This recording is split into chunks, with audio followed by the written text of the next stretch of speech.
देखिए भाई, पिछले 4 साल से बहुलक का सवाल आपके यूपी बोर्ड एग्ज़ाम में 10वीं क्लास के लिए आ रहा भाई। 4 अंक का यार, ध्यान रखें। प्रश्नावली 14.2 का छठा सवाल हम आपको कराएंगे, बहुलक ज्ञात करना है। और इसे इतनी आसानी के साथ में बताऊंगे कि प्रत्येक बच्चे के आसानी से बिल्कुल समझ में आ जाएगा। तो आपका जो ये क्वेश्चन दिया हुआ है एक्सरसाइज यानी प्रश्नावली 14.2 में देखे, तो यहाँ देखिए आपको दी हुई है जो प्रश्न में संख्या दी हुई है 0 से 10, 10 से 20, 20 से 30, 30 से 40, 40 से 50, 50 से 60, 60 से 70 और 70 से 80 ये दी हुई है भाई। और बारंबारता भी आपकी दे रखी है 7, 14, 13, 12, 20 और 11 और 15 और 8। ठीक है, ये आपकी क्वेश्चन में ही दे रखी है। अब आपको क्या निकालना है, बारंबारता ज्ञात करनी है। तो ध्यान रखिए, बारंबारता यानी एफ आपको, यानी सबसे अधिक बारंबारता क्या होता है, सबसे अधिक बारंबारता जिस संख्या की सबसे अधिक बारंबारता होगी आपको उसे f मान लेना होता है। देखिए, जैसे आपके 20 की सबसे अधिक बारंबारता आपकी क्या है 20, तो इसे ही f मान लेना है। और उससे जो ऊपर का अंक होता है उसे f1 मान लेते हैं, और जो उससे सबसे अधिक संख्या से वाला जो उससे नीचा वर्ड होता है उसे क्या मान लेते हैं, f2 मान लेते हैं भाई। ठीक है, इस प्रकार आपको f और f1 और f2 का मान पता लग जाएगा। ठीक है, f का मान क्या हो गया 20, f1 का 12 और f2 का 11 हो गया भाई। आपको इतना पता चल गया है।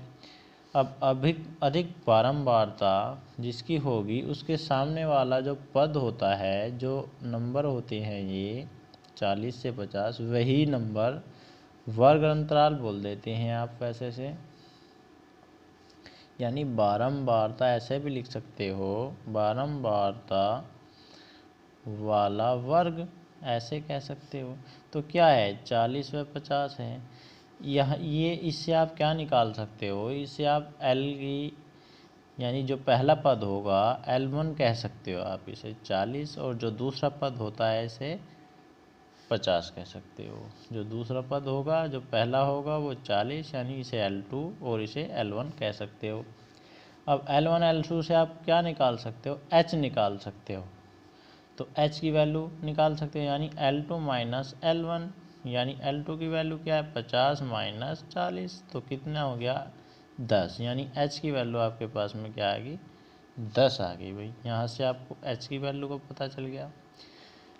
ठीक है, अब तुम्हें सब की वैल्यू पता चल गई, तो आपको यदि आप लिखना भी चाहो तो लिख सकते हो। तो बहुलक का जो फॉर्मूला होता है, बहुलक का जो सूत्र होता है, ठीक है, वो क्या होता है, वो होता है L1 plus F minus F1 upon 2F minus F1 minus F2 और गुणा H।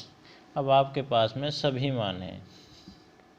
देखिए, L1 की वैल्यू है आपके पास में क्या है, आपकी 40 है, तो आप L1 की जगह क्या रख देंगे 40 प्लस F की वैल्यू आपके पास में है, F की वैल्यू क्या थी 20, वो लिख देंगे। F1 की वैल्यू प्राप्त है तुम्हें कितना है 12, वे लिख देंगे। तो 2F की वैल्यू क्या है 20, तो 20। F1 की वैल्यू क्या है 12, तो 12 लिखेंगे। और F2 की वैल्यू जो है आपके पास में 11 यानी 11 है, वो 11 लिख देंगे। और H की वैल्यू आपकी क्या आई थी 10 यानी 10 लिख दो। तो आप देसी भाषा में भाई देसी मास्टर हैं, तो देसी भाषा में आप कह सकते हैं 20 में तो 12 गए, तो कोई भी बच्चा बता देगा भैया 8 बज गए। ठीक है, तो 20 दूनी कितना होता है, 40 होता है। ठीक है, और 12 ये है और 11 ये है, तो 12 और 11 कितने होते हैं, 23 होते हैं भैया। कितने होते हैं, 23 होते हैं, और गुणा 10, तो 40 प्लस 8/40 में से 23 गए, कितना बच गया, 17, और गुणा कितना, 10 कह सकते हो। तो आप क्या कह सकते हो, 40 प्लस 10 अठे 80/17। 17 से यदि आप इसे भाग दोगे तो कितना आ जाएगा, 17 चौका 17 दूनी 34, 17 चौका 68।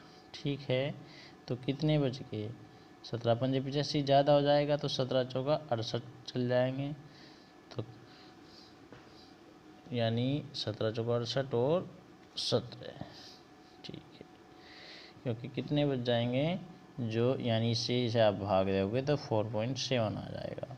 17 चौका 68 और बच गए कितने आपके, 12 बच गए 120।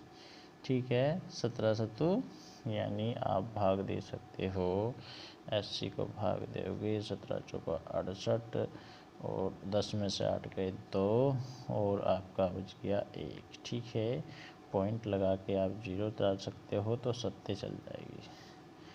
ठीक है, 17 सत्ते, तो यानी 4.7 पॉइंट, यानी पॉइंट के बाद में कोई भी वैल्यू चल जाती है आपकी। 40 और 4 कितने हो गए, 44.7, यानी 40 में 4.7 जोड़ दो तो आपका बहुलक क्या हो गया, ये हो गया। ये आपकी प्रत्येक वर्ष 4 नंबर का आ रहा है, पिछली 4 साल से लगातार ये क्वेश्चन आ रहा है आपका बहुलक का। इतना आसानी के साथ में आपको समझाया है, एक बार और हम रिपीट कर दें तो देखिए, सबसे जो बड़ी बारंबारता की वैल्यू होती है उसे f मान लेते हैं, उससे ऊपर वाली संख्या को f1 मान लेते हैं, उससे नीचे की f2 संख्या मान लेते हैं, और जिसको आप f मानते हैं उसी के सामने वाले वर्ग अंतराल को ही आप L1 और L2 कह सकते हैं। ठीक है, जो हमने लिख दिया गया है। h ज्ञात करना होता है तो L2 में से L1 घटा देते हैं। ठीक है, जो हमने यहाँ घटा के दिया है, ये सूत्र आपको याद करना होगा, फॉर्मूला, ये फॉर्मूला आपको याद चाहिए, और इसमें वैल्यू टेक दीजिए, जोड़ घटा गुणा भाग कोई भी आसानी के साथ में कर लेता है।